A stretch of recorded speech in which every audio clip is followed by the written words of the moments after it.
This is Work Week in Pacifica, and I'm with Louisa. Louisa, you're in the trade union movement, have been active. First of all, how did you get involved in the trade union movement? For me, it's something so necessary to be in the union when you are a worker. When you work in a big company, for me that was the first thing to do.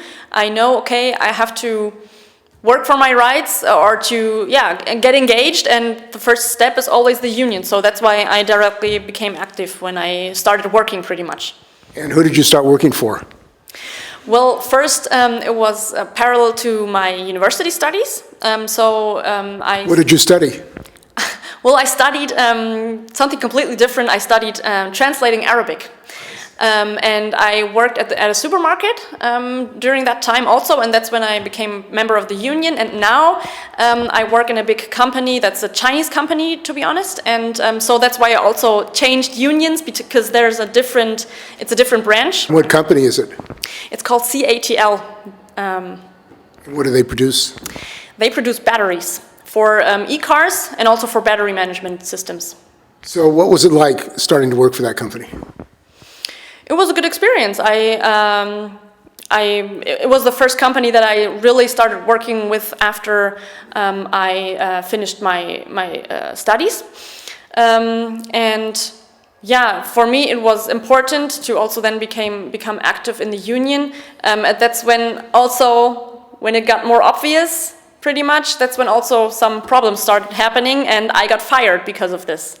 And why don't you talk about union rights? Because in the United States, over 10,000 workers are fired every year for trying to form a union. Even mentioning a union on the job can get you fired, and there's no protection for workers. What protections do German workers have?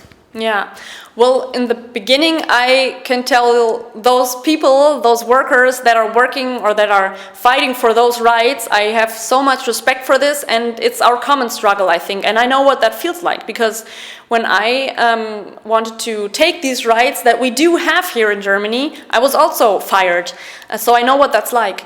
And I think, so we have a lot of rights and democratic rights and freedoms also here in Germany that I think we also have to defend, because the workers' movement in the history, they have fought for this. Every single right we only have because people in the history fought for them. So, for example, if we talk about that we only work 8 hours a day, that's one of the first demands that the workers had. And for my concrete situation, I was a candidate for the Works Council. And what is a Works Council?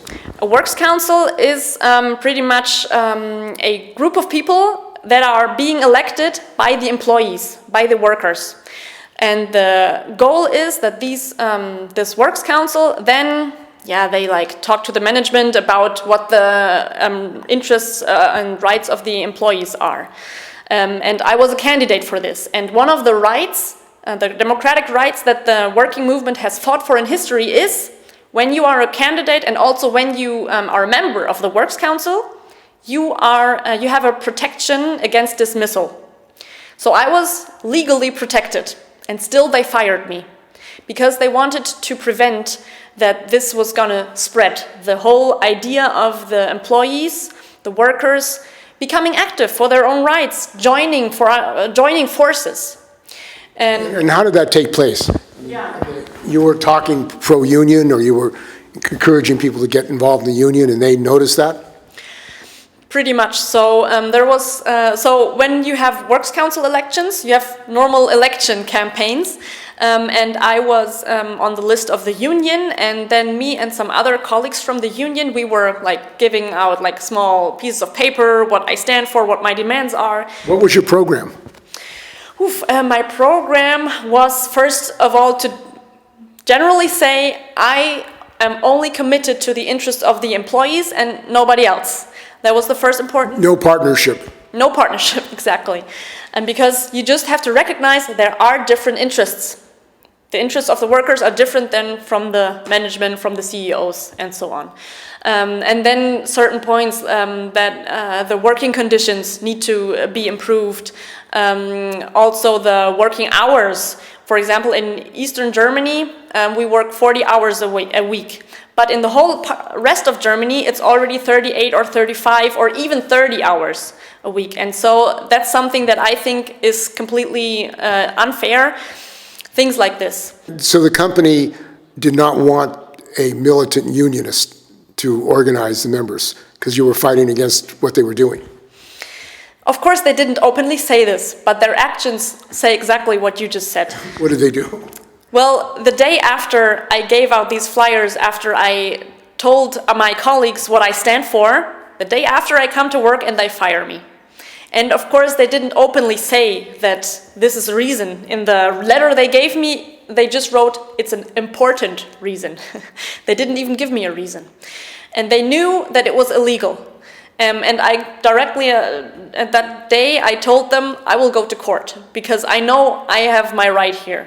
And that's what I did. So the union supported me in this. And I think it was a really difficult time, of course, because I then had to apply to get money from the government, because from one day to another, I didn't have a job. And yeah, so it wasn't. They were trying to intimidate the other workers by firing you. Exactly. They wanted to prevent, how do you say, from spreading, you know. So that's why even the tiniest movement should be put down so it doesn't spread. So that's the signal they wanted to send to the other colleagues. And that was exactly the point why I said this cannot be successful.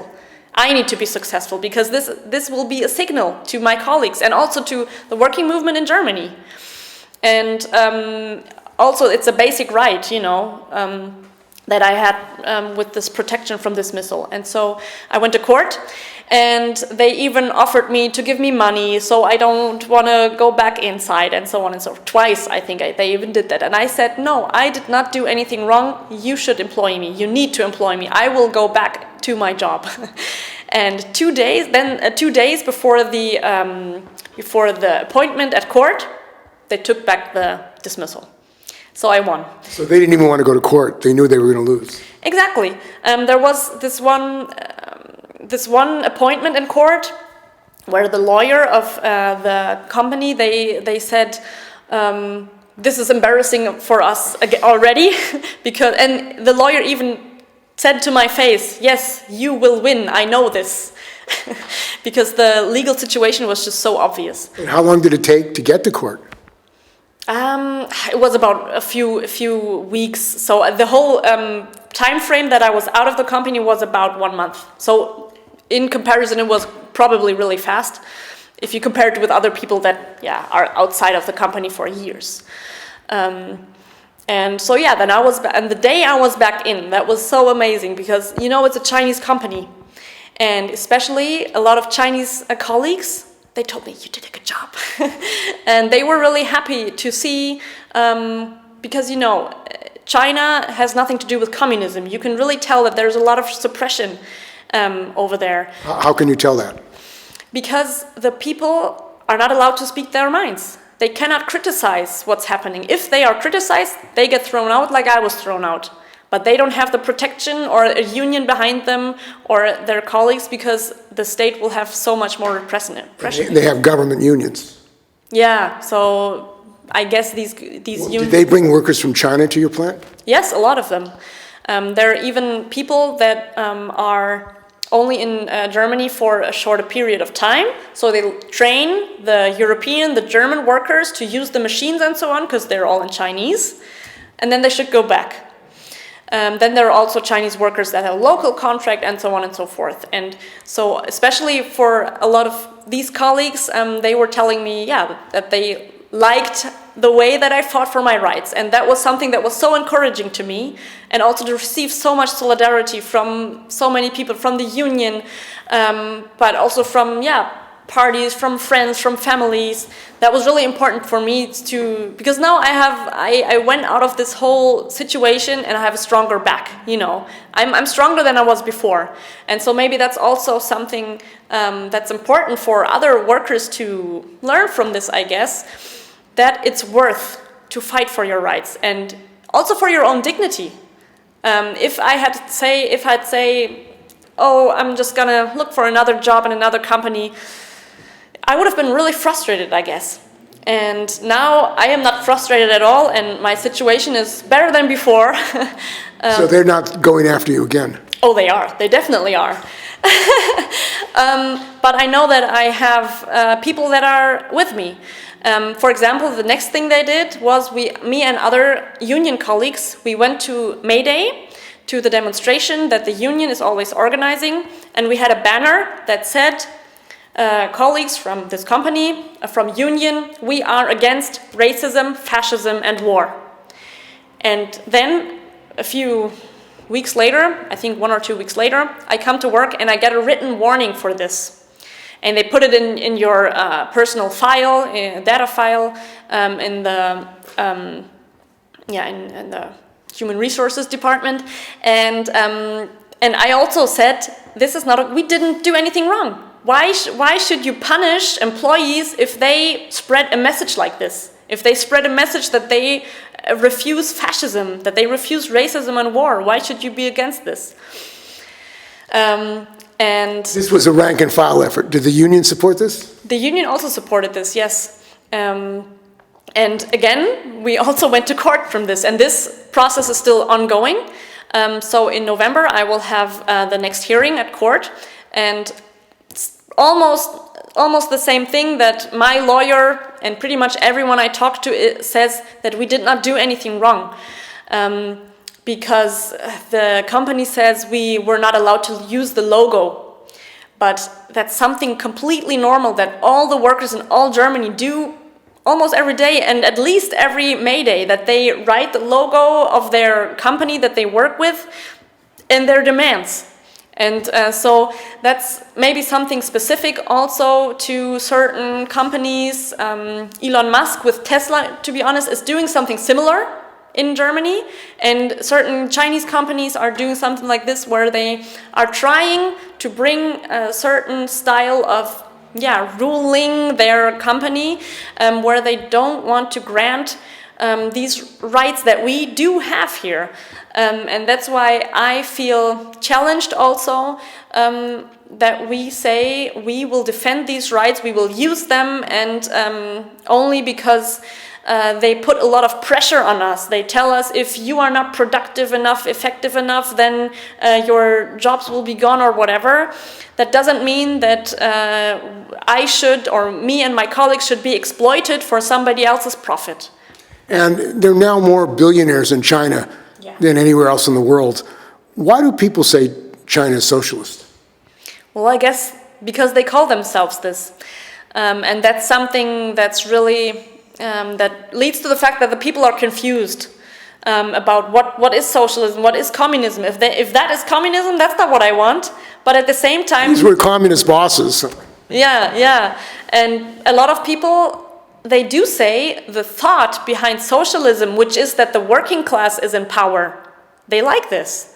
Because the workers, they have the feeling that if we were the guys to be in charge, to decide what happens in the society, then we would take the right decisions and not the decisions that are only good for a handful of people.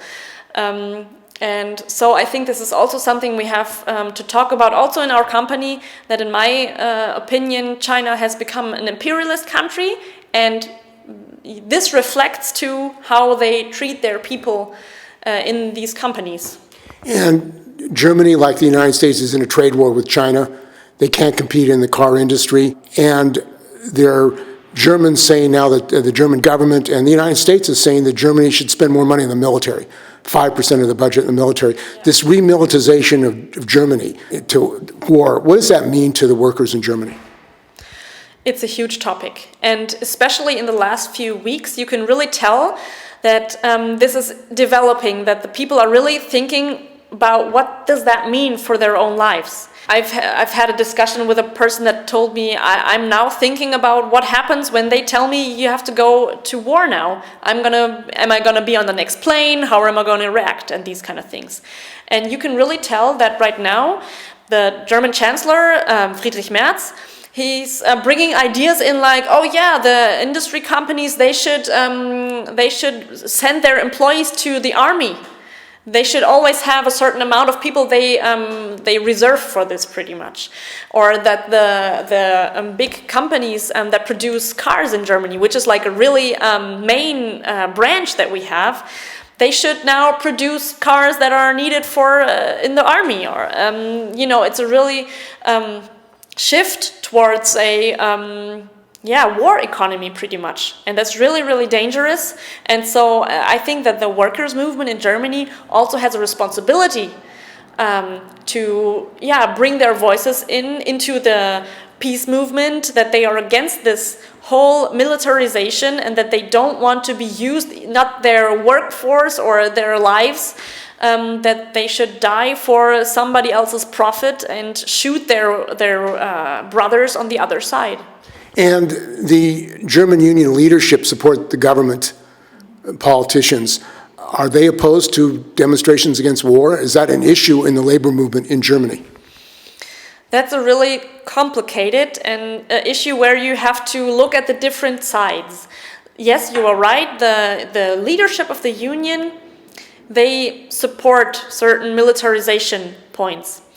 At the same time, there's a difference to the basis in the union and also to the broad masses of the workers. They don't support this, pretty much. But still, in my opinion, there's a big discussion within the unions about this whole topic. What is the role of the union in this? And I think, for example, what I do, I don't say if the leadership of the union supports this or is closer to the government, I will get out of the union. No, I say we have to discuss this. We have to win the people that are in the union and also the workers in general. And so this is really important that we talk about this. And at the same time, you also have to see when it comes to anti-fascism. Is fascism growing in Germany? Oh, yes. Talk about that. It's a really dangerous movement right now. The AfD, it's called the Alternative for Germany, they are, in my point of view, a fascist organization, a fascist party, but they don't say this openly. It's another thing that is confusing to the people. They say this one thing and do the other. They lie to the people. They say we are a party for everybody, for the working class, for the small man. But then when you look at their demands, they only help the capitalist companies. But this is something that not everybody realizes, because what they are using is hatred against the migrants. So you can really... And millions of immigrants have come to Germany from Turkey, from other countries, to work in the factories. Isn't there a high percentage of immigrants in Germany? Yes, exactly. Most of the immigrants that are in Germany are workers. So their interests are the same as ours. And so it's really crazy. Some companies, they couldn't work anymore if the migrants weren't there. There are companies that have 90% workers, so what would you do? You know, but still these fascist movements, they are using the fact that, of course there are contradictions, and not only because you're a migrant you are progressive. Of course there's good and bad in every nationality. That's just something normal. But I think you always have to draw the line. Is that person on my side as a working class? Is he suppressed like I am, or is he part of the ruling class? And wasn't it the case that the United States bombing of Iraq, bombing of Syria, bombing of Libya led to millions of workers in those countries, people escaping and coming to Germany because of the U.S. imperialist intervention? Wasn't that why so many people left? Yes, definitely the U.S. imperialism had a lot of to do with this, and of course also the German imperialism. Germany is sending a lot of weapons into so many countries in the world, and so that's why you are pointing out this really central point, I guess. Does the AfD talk about the reason so many immigrants came as a result of these wars? No, not the real reasons. What they say is, only because our social state, so they mean that the people get money from the government when they are jobless, for example, which is also a right that the working movement has fought for in history. They now are using this to say, look, all the migrants are coming to Germany to get this free money. And that's just not true. You can even, if you look at the numbers, you can see that the migrants are the biggest percentage that is working from the migrants, and they are even putting more into the society than they're taking out from it. So it's just a blatant lie that they're telling. And the government has supported Ukraine, and France and Germany are talking about even sending troops to Ukraine and sending military weapons. What do workers think about it? And also the increase in the military budget, what does that mean for social services? I know that Trump has said, and the Secretary of State, that they want Germany to get rid of their social structure. They call it socialism. They're trying to interfere in how you're organized here? Yes, definitely. It's an attack on these social rights and on the families, to be honest. They are putting so much more money into militarization, into the warfare, and so on and so forth, into sending weapons to Ukraine, and at the same time they don't have the money, that's what they say, to spend on education, to spend on schools, to spend on kindergarten, all these things. Best example maybe is also the public transportation. The mess is getting bigger and bigger each year, to be honest. What's happening in public transportation? It's just everybody in Germany, when you ask them, they will be really upset about this just the moment you ask them, because there used to be a time when the public transportation was really on point, where you could rely on it and so on and so forth, and now you need to add like 1 or 2 hours to your travel plan because nothing is working anymore. And the reason is the German politics. They are always trying to push cars. They are building more autobahn, more roads and so on. But they are totally neglecting the train system, with the railway system, which is way more needed for the public transportation into, all the small cities and so on and so forth. And that's just one thing. Yeah. And is there an issue of privatization? Because part of Trump's plan, Project 2025, is to privatize all public services, public education, public health care. Is that a concern of German workers?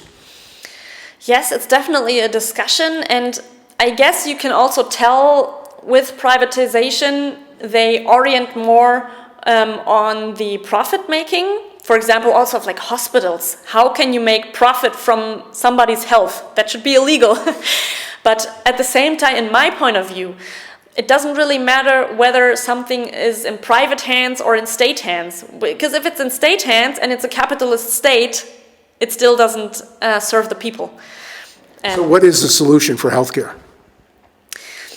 Well, to be honest, of course you have to fight the privatization, and there are certain steps for each branch. But if you look, no matter what branch you look at, you will only be able to solve it if you get rid of the capitalism. To be honest, because in capitalism there are certain laws that work, no matter whether I want it or not, and that's why I think if we really want healthcare or anything else in the system, in the society that serves the people, we need a state that is made out of the people, and that's what socialism is.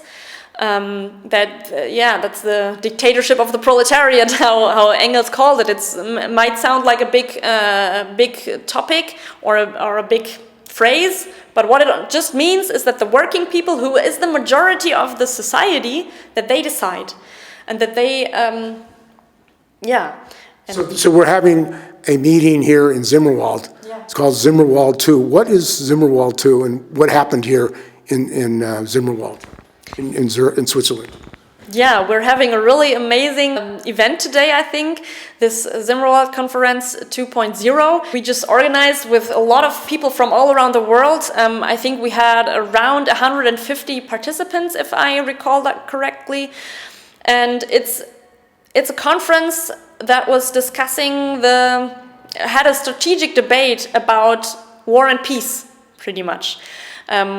What is the situation in the world? How should we as politically engaged people act, pretty much. So, and the interesting thing about this conference is I think that there were so many different opinions here. And that's something that we learned from the historic Zimmerwald conference, which was held in 1915. Here in Zurich, in Switzerland, sorry, in Zimmerwald, that's why it's called this Zimmerwald conference.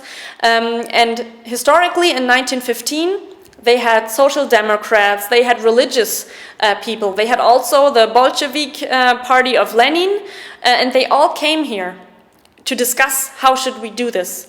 And what was really interesting is that they then said, okay, there are so many things we don't agree on.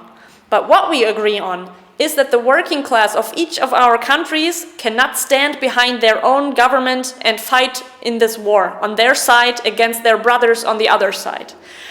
And so this was pretty much the smallest point that they could agree on, but such an important point. And so we also discussed this today. Of course, there are more topics that we need to discuss nowadays. Yeah, but I think we had a really important discussion and also a good resolution that we now, came to an agreement about. And the rise of fascism, capitalism is in crisis. And there's a crisis of U.S. capitalism and German capitalism. And Trump and Musk welcome the AfD. Mm-hmm. They support this fascist party. Were you surprised about the fact that the American government officials are welcoming the AfD to take power in Germany? Yes and no, because in my opinion, Trump is also a fascist and Elon Musk also. So I think they are brothers in, how do you say it? Ideology. Brothers in ideology, yes. I don't know whether Elon Musk was so thought this whole thing through because the AfD and Trump and most of the reactionary forces are against e-cars, against electric mobility and so on and so forth. But yeah, you know better than me how things evolved with him and Trump. But still in the end, fascism means that the industry companies, that they can do what they want with the most brutal violence against the people, against the workers. And so that's why it makes sense that they are, it's one ideology. And the other issue which has shaken the world is the genocide in Gaza. Yeah. Hundreds of thousands, millions of people have been protesting all over the world.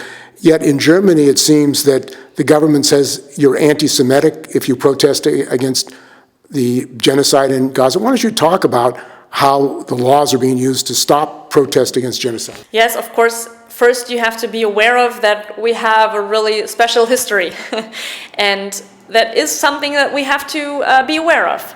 In the Second World War, of course, the fascists under Hitler, they killed millions of Nazis. Of Jews. Sorry, the Hitler Nazis, they killed millions of Jews. 6 million Jews, 20 million of Soviet people died in the Second World War only because of the German fascists. And now the government is using this to say, no matter what Israel is doing, we have to say, okay, we have to be in solidarity. But of course, or what I think comes from this is we should say, never again should Germany be the starting point for fascism, for war, for genocide. And that's why I think our history gives us the responsibility to now say, no, this is a genocide, what is happening to the people in Gaza, and that's why we stand at their side. And it has nothing to do with anti-Semitism if you stand alongside the Palestinian people. And yet, the police have been attacking demonstrations. They've been arresting people. People have been targeted. Talk about the repression against those people who have stood for Palestinians and against the genocide. Yeah, you already mentioned a lot of examples. No matter whether it's in Berlin or Cologne or all over Germany, when you make a demonstration for Gaza, for Palestine, the police, it depends on their mood. Especially in Berlin and in certain areas, you can already tell when you know there's a demonstration, the police will go in and they will criminalize you. If they want, they find a reason to take somebody out, even though they did not do anything illegal or anything wrong. So what have the unions done about this issue of the repression against people who are critical of the genocide? So officially, they don't they're not that active in this whole topic, but there are initiatives in the basis. So, for example, I am in a group that's called Unionists for Gaza, but that's something that's developing from underground pretty much, and a lot of people are in support. The Unionists are in support of the Palestinian people in general because they oppose war, they oppose genocide, and so on.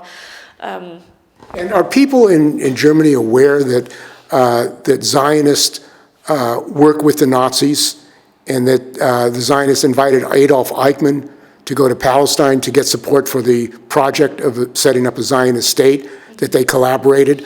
Is that knowledge in Germany? Because there was a close relationship between the Nazis and the Zionists. Mm-hmm. I think this part of history is not that much, that central in a lot of people's minds. And also this whole question of Middle East, Israel, Palestine, what happens there, what is right, it's, for a lot of people say it's too complicated, I'm just not gonna get involved. And at the same time, the government is spreading this feeling. As soon as we just talked about, as soon as you stand for Palestine, you stand for Hamas, you stand for anti-Semitism, blah, blah, blah, blah. And that's why I think it's also in this movement necessary to talk about the different contradictions, the different sides. And it's also, in my point of view, necessary. For example, I say, I support the Palestinian struggle for liberation, of course, but I don't support Hamas. For me, they are a fascist Islamist organization, and that's necessary also to say, because the people they don't want Islamist organizations as ISIS in Syria or wasn't ISIS created in part by the United States? I mean, Obama they wanted to get all the fundamentalists together to fight the Russians in Afghanistan. They armed them, they trained them. Some of bin Laden. I mean, it seems like U.S. imperialism actually helped create a fundamentalist movement. In fact, Hamas was created and supported by Israel. Yes. Wasn't that the case? Yes, that was the case, and that's something that I think is necessary to be aware of. Also, Hamas was is supported by Iran, which is, in my point of view, also an Islamist and fascist state. I'm just saying this because I think you need to look at all sides. And now because I'm criticizing Hamas does not mean by any means that I am not in support of the struggle of the Palestinian people. And I know that for the German people, this whole topic makes it complicated for them to get engaged into this whole movement of solidarity. And the drive towards war, it seems that we're going towards a world war, and the U.S. government and the fascists in the U.S. government want to militarize the world, Germany, France. What do you think about the rise of militarism and the threat of a danger of a war, especially between Ukraine and Russia, between the United States and China? Yeah. Are you concerned? Are workers concerned about that? Oh, yes. I'm really concerned, and also I think pretty much all workers in Germany are concerned about this. In my opinion, this is just a conclusion from all these, from the system, from this imperialism that we have in the world. The contradictions between the big monopolies, between the big industry companies, they are just rising. Everybody wants to have the biggest piece of the cake. And they are not okay with having some profit. They want all of it. They want maximum profit. And they will do anything for it. And you can tell no matter what imperialist country, they try to go into other countries. Of course, USA is the best example for this, but also Germany and China. We've heard about so many projects where they go into Africa, into Latin America, to sell their e-cars, to get the mines under control. That's also something we heard today from somebody from Congo here in the Zimmerwald conference, for example. And of course, the resources are limited in the world. And it would be enough to, feed the people, but to feed the greed of the imperialist and capitalist countries or industries, it's not enough. Yeah, and the techno-fascist Elon Musk, Peter Thiel, David Sachs, a lot of them are in San Francisco. They want to use AI and robotics to get rid of workers. Is that an issue for the German working class? Yes. Are you protected from automation or AI? No, not really. I think that also has two sides when you look at it from a capitalist point of view, because AI is really expensive. And you can only make profit from workforce. That's the main problem they have when they have to renew their whole machines, their production halls, and so on and so forth. They need to put more money in, more money in, more money in, because if they have AI, they can maybe produce more effectively, but at the same time, they have to put in more money, so they have to make more profit. So it's a whole, how do you say it? They're getting more and deeper into the crisis, into the problem. And it's something they will not be able to solve, because it's these laws in capitalism that are preventing them from finding a solution. And so that's why the only solution that I see is to get rid of this. And there's going to be a conference in India of auto workers. Why don't you talk about the struggle to unify auto workers worldwide? Yeah, I will also travel to that conference in India. It's the International Automotive Workers Conference. I think it's the third one. The second one was in South Africa, and the first one I don't know right now. And of course, you have to come together about this, and especially because, for example, I know there's Opel that are producing cars in Germany. There's a factory that's close to where I live in Germany, and they're being told, we have to take away this, take away this, take away this from you, because the other factory of Opel in France, for example, they are more productive than you. You know. So they're pitting worker against worker. Exactly.